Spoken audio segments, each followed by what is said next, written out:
반갑습니다. 송재준입니다. 윤석열 대통령과 이재명 대표 두 사람의 영수회담이 어떻게 진행이 될 것인가, 이거를 두고 굉장히 좀 시끄러웠었습니다.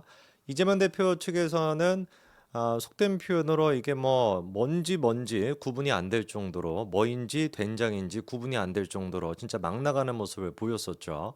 8번 가까이나 영수회담을 하자고 원래 요청을 했다가 다 거절이 됐었습니다. 그랬다가 이번에 총선이 끝나고 난 다음에 윤석열 대통령이 9번째, 이번에 먼저 이제 사실은 윤석열 대통령이 손을 내밀어 가지고 영수회담이 이루어졌죠. 이것만 해도 정말 재판까지 받고 있는 범죄 혐의자를 상대로 대한민국의 대통령이 만나준다라는 것만으로도 감지덕지에도 모자랄 판인데, 걷다 대고 이재명 측에서는 계속 요구해왔던 게 뭐였습니까? 어떤 내용을 다룰지를 먼저 정하고 그리고 난 다음에 만나자. 의제 설정을 먼저 하고 그리고 나서야 만남이 의미가 있다라고 계속해서 빡빡 우겼습니다.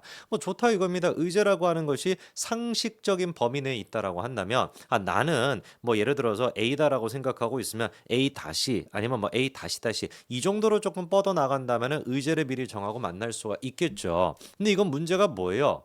A다, A 다시다, 막 이런 지금 문제가 아니라 갑자기 그냥 무슨 뭐 C다, D다, 막 이래 버리는 수준이다 보니까 이건 뭐 영수회담이나 이런 논의 자체가 될 수가 있겠습니까? 대표적인 게 전 국민한테 25만 원씩 주겠다. 거기에다가 뭐 용해인 같은 애들은 한술 더 떠가지고 한 번 더 주자. 25만 원씩 한 번 주는 데만 하더라도 무슨 뭐 10조 가까이나 지금 예산이 필요하다라는 것인데, 뭐 9조 가까이 뭐 그렇게 막 든다라는 것도 있고, 거기다가 한술 더 떠서 한 번 더 주자까지도 얘기하는데, 이런 포퓰리즘 정책을 어떻게 받아들일 수가 있겠습니까? 아마 100번 천만 양보해서 그나마 그거는 민생이라고 하는 카테고리에 묶을 수 있다라고 쳐도, 거기에다가 최상병 특검에 대한 얘기까지도 다루자라고 얘기하니까 이거는 사실 대통령 입장에서는 받을 수가 없는 것이죠. 아니, 최상병 특검이라고 하는 것은 대통령을 만나가지고 도대체 뭐라고 얘기를 할 건데요. 생각을 해보십시오. 대통령이 오케이 좋다, 최상병 특검 하자, 이렇게 얘기를 해도 문제가 되는 것이고, 하지 말자라고 얘기해도 문제가 되는 겁니다. 왜? 그거는 국회의 권한이니까. 대통령이 예를 들어가지고 합시다라고 얘기하면은 국민의힘이 그거를 바로 아유 내 패야, 뭐 내가 그대로 뜻을 뭐 따르겠어 싸우겠다, 뭐 이렇게 하면서 그대로 해야 되는 겁니까?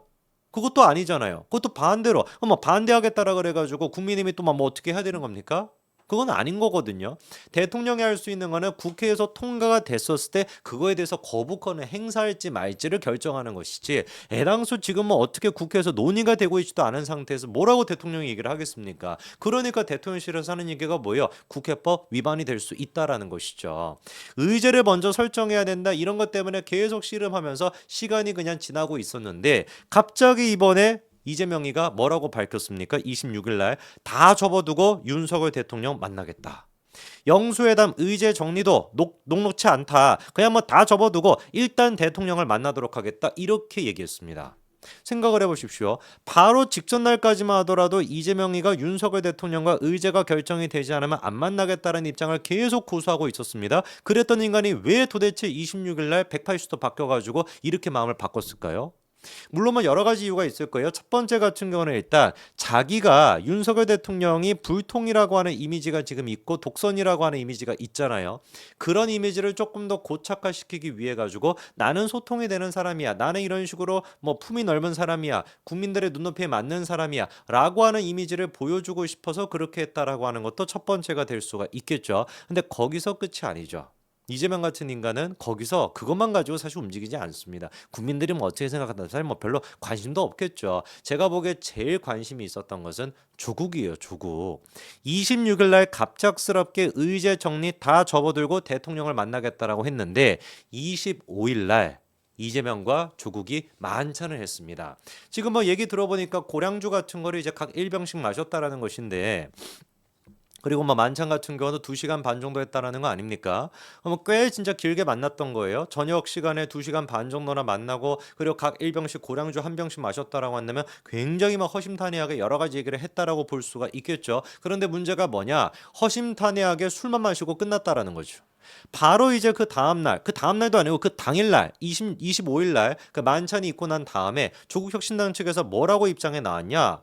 만나기만 만났지 민주당에서 우리가 제안한 것을 사실상 모든 것들을 다 거절했다. 요구했던 게 뭐가 있냐? 첫 번째 같은 경우는 원내 교섭단체 이거 구성하는 요건을 좀 낮춰달라. 20석으로 하지 말고 10석 정도로 해달라. 지들이 이제 뭐 12석이니까 이것도 거절을 해버렸고, 그리고 두 번째 같은 경우는 이재명 대표랑 윤석열 대통령 두 사람의 영수회담 하기 전에 범야권 연석회의를 먼저 하는 게 어떻겠냐. 요 부분 같은 경우는 사실 조국이 총선 전에도 요구를 했었던 것입니다. 이재명 대표가 더 큰 정치, 더 뭔가 이렇게 뭐 통합의 그런 이미지를 보여주기 위해서라도 윤석열 대통령과 이재명 두 사람만 만나는 것이 아니라 범야권을 해서 다 같이 만나야 된다. 이게 조국의 입장이었거든요. 요 얘기가 25일 날 나오고 바로 보란 듯이, 누구 보란 듯이, 조국 보란 듯이 26일 날 이재명이가 이래가지고 안 되겠다. 조금 더 시간이 늦어지게 되면은 괜히 조국 같은 애들이 더 목소리를 내고 조국 같은 애들이 더 스포트라이트를 받을 수가 있으니까 일단 당장에 내가 뭐라도 해야 되겠다. 윤석열 대통령을 만나기라도 해야 되겠다. 이래가지고 26일 날 이재명이 이렇게 밝혔다. 저는 그렇게 봅니다. 거기도 설득력이 있겠죠, 그렇죠? 뭐 이재명 같은 사람이 뭐 국민들의 눈높이를 봐가지고 뭐 소통의 이미지 관심도 없습니다. 인터뷰 같은 게 끊어버려, 뭐 그냥 이래버리는 사람인데 뭔 놈의 그 관심이 있겠습니까? 철저히 그냥 이재명의 머릿속에는 누구부터 일단 죽여야 된다? 조국부터. 그 생각이 머릿속에 가득 차 있는 거예요. 벌써부터 경향신문이 이런 기사를 내고 있습니다. 요구 느는 조국혁신당, 그게 거슬리는 민주당, 이런 식의 기사까지 내고 있습니다. 장경태 같은 인간들 바로 이제 튀어나와가지고 하는 얘기가 뭡니까? 민주당한테 와가지고 조국혁신당 측에서 야당 연석회의를 하자. 아니 그러면은 이준석도 부르고 새로운 미래 이석현도 부르고 다 해야 되는 것이냐, 이렇게 따져 묻더라고요. 다 하면 뭐 어떻습니까?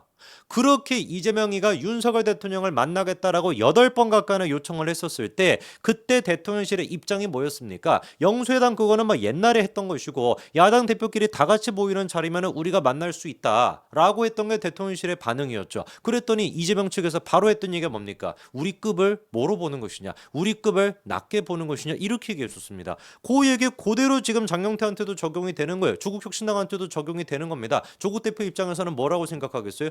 야, 우리 급을 뭐라고 보는 거야? 이렇게 생각이 들 수밖에 없죠.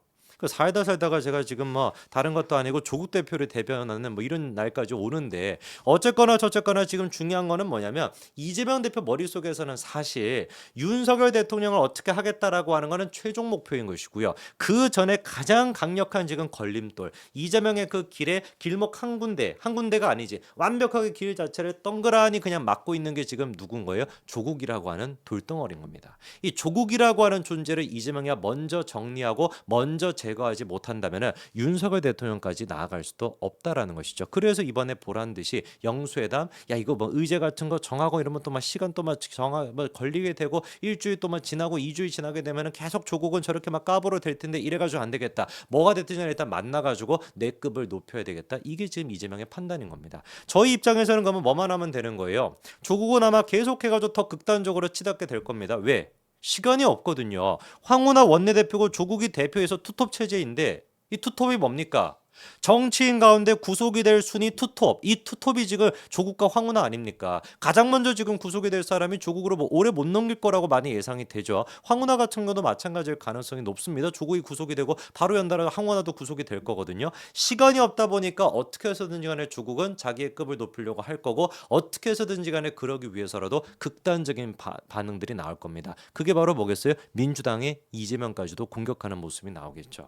이재명이는 그럼 과연 앞으로 어떤 식으로 조국을 대하게 될까? 조국이 저렇게 극단적으로 치닫으면서 왜 우리를 무시하고 있어? 라고 이재명까지 공격하는 그런 지경이 된다면 과연 이재명이는 어떤 식으로 반응할까? 저는 벌써부터 기대가 됩니다. 물론 이재명이 같은 경우도 6월 7일을 기점으로 해가지고 지 정치 생명이 오락가락하게 되겠죠. 그렇죠? 완전히 끝장날 가능성도 높습니다. 이화영 재판부에서 이화영에 대한 판결을 내리면서 이재명한테 보고했다. 사실상 이화영과 이재명이 공범이다라는 식으로 적시가 되는 그 순간 가장 먼저 목소리를 내고 가장 먼저 비판할 사람은 제가 보기에 조국일 겁니다. 그래서 지금 조국은 이화영의 그 술판 논란에 대해 가지고 한마디도 안 거들고 있거든요.